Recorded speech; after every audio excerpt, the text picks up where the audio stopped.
Hello students, this is Engineer Samsher Sankar. Today we will discuss on this question. In this question, a ring of radius r has charge minus q distributed uniformly over it. कह रहा है कि एक ring है जिसका radius r है और उस पर चार्ज माइनस q है जो यूनिफॉर्मली डिस्ट्रीब्यूटेड है रिंग पर. Calculate the charge q that should be placed at the center of the ring such that the maximum electric field due to ring at the axial position become 0.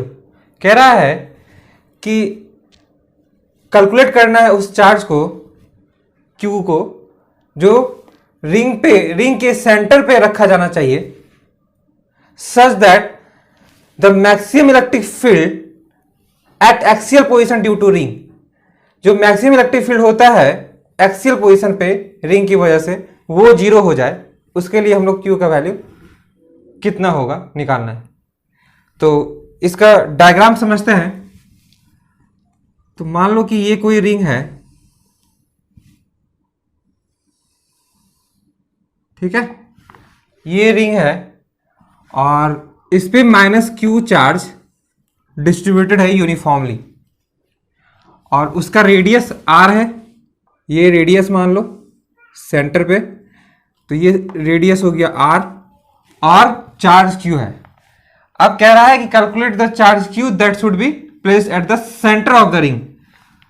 ये जो centre है ring का, यहां पर एक charge q को रखते हैं, तो उसका वैल्यू फाइंड करना है such that the maximum electric field जो होता है एक्सियल पोजीशन पे रिंग की वजह से वो 0 हो जाए. मतलब एक्सियल पोजीशन पहले ये तुम्हारा एक्सिस हो गया, यही हो गया तुम्हारा एक्सियल पोजीशन, है ना. ये हो गया तुम्हारा एक्सियल पोजीशन और एक्सियल पोजीशन पर जो मैक्सिमम इलेक्ट्रिक फील्ड होगा रिंग की वजह से वो कहीं इधर होगा या इधर होगा, है ना. वो मैक्सिमम इलेक्ट्रिक फील्ड या तो यहां होगा या यहां होगा, वो 0 हो जाए तो इस चार्ज का वैल्यू क्या होगा.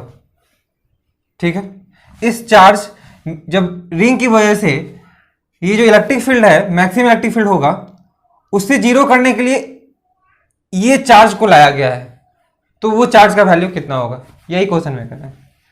तो देखते हैं इसको. जब ये इसमें निगेटिव चार्ज देंगे रिंग में, तो मान लो कि किसी पोजीशन x पे, यहां से x डिस्टेंस पर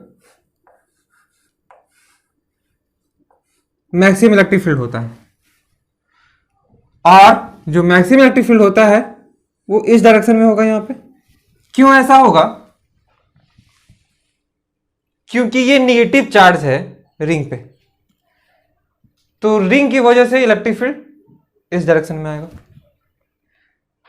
तो ये जो Q चार्ज यहां पे दिए हैं, ये Q चार्ज जरूर इस डायरेक्शन में इलेक्ट्रिक फील्ड डेवलप कर रहा होगा, तब तो दोनों कैंसिल होकर और 0 हो जाएगा. ठीक है, तो हम लोग क्या करेंगे अब, ये जो मैक्सिमम इलेक्ट्रिक फील्ड निकला है रिंग की वजह से और इस डायरेक्शन में जो निकला है ये EQ, ये दोनों इक्वल होगा और इक्वल हो जाएगा तो 0 हो जाएगा इलेक्ट्रिक फील्ड वहां पे नेट. तो ये दोनों को इक्वेट कर देंगे तो हम लोग को वैल्यू पता चल जाएगा, है ना. ये दोनों को इक्वेट कर देंगे तो हम लोग को Q का वैल्यू पता चल जाएगा. बस यही करना है हम लोग को. तो इसका मतलब यहां पर ये जो डायरेक्शन इधर गया है उस डायरेक्शन में प्लस Q होना चाहिए. इसका मतलब ये वैल्यू, है ना, क्योंकि निगेटिव चार्ज के कारण इलेक्ट्रिक फील्ड इधर आया है तो पॉजिटिव चार्ज के कारण इलेक्ट्रिक फील्ड उधर जाएगा. तो Q चार्ज जो है प्लस होना चाहिए, तो जो भी वैल्यू आएगा उसमें प्लस लिया जाएगा. या फिर ऐसे निकाल सकते हैं वेक्टर के फॉर्म में, EQ vector plus EM vector, electric field vector quantity होता है इक्वल टू 0. तो यहां से EQ equal to minus EM vector. ठीक है, और अगर मैग्नीट्यूड की बात करेंगे तो ई क्यू जो है वो बराबर हो जाएगा ई एम के। ये दोनों को इक्वेट कर देंगे।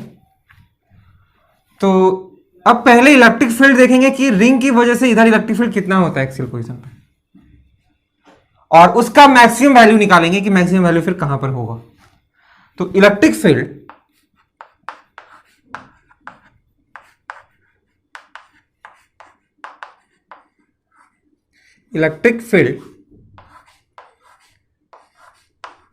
ड्यू टू रिंग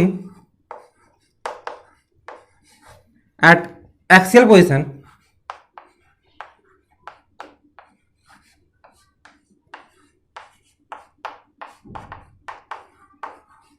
है ना, एक्सियल पोजीशन पे, ये हम लोग को पता है रिंग की वजह से जब पढ़ते हैं एक्सियल पोजीशन पे उस समय E equal to K Q, distance हो गया x by R square plus X square पे पावर 3/2। ये अंडरस्टूड है, हम लोग को पता है। तो यहां पे एक्सियल पोजीशन पे इलेक्ट्रिक फील्ड निकल चुका है। अब एक्सियल पोजीशन पे इलेक्ट्रिक फील्ड मैक्सिमम कहां पे होगा वो x का वैल्यू निकालकर इसमें पुट कर देंगे तो मैक्सिमम इलेक्ट्रिक फील्ड पता चल जाएगा। तो फॉर मैक्सिमम इलेक्ट्रिक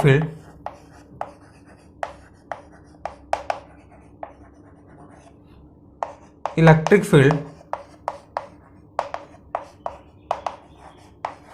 ये हो जाएगा जब इसको डिफ्रेंशिएट करेंगे x के रिस्पेक्ट में, जिस इधर x कितना डिस्टेंस होगा ये निकालना है।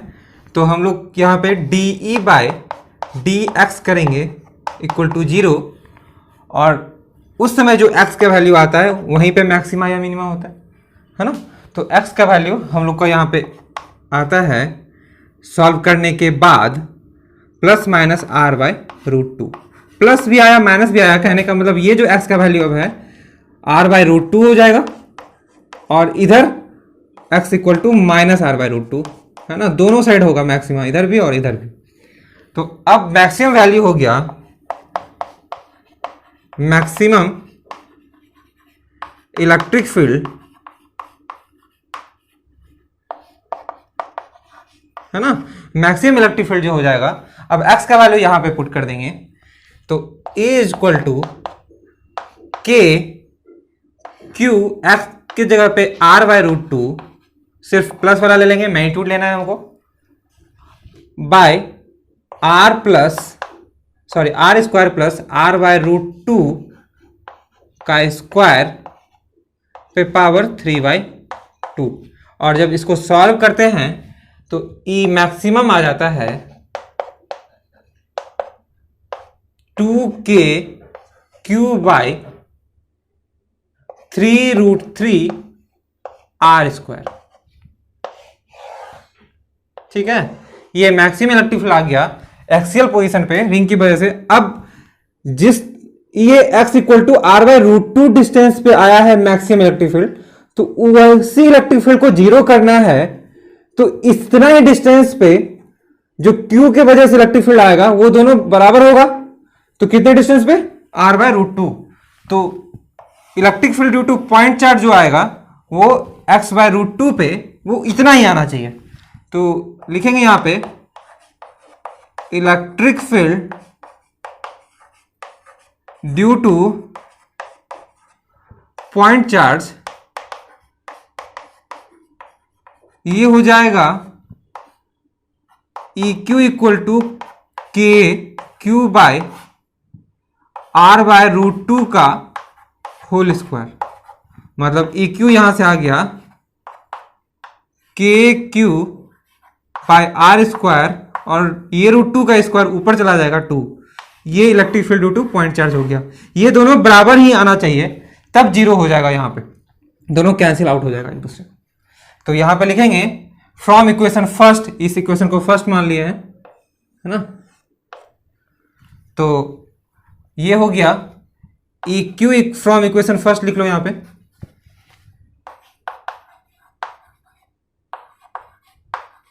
First EQ equal to EM, और EQ का वैल्यू आया है 2k Q by r square यहां से, और इक्वल टू ई एम का वैल्यू है 2KQ/3√3 आर स्क्वायर। यहां से आर स्क्वायर और 2K कैंसिल हो गया, तो Q का वैल्यू हुआ Q/3√3।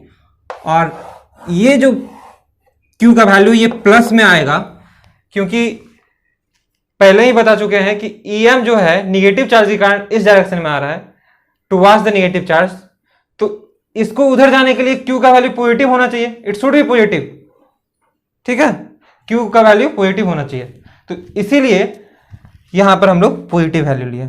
ये हो गया तुम्हारा आंसर, ठीक है। That's it for today, thank you.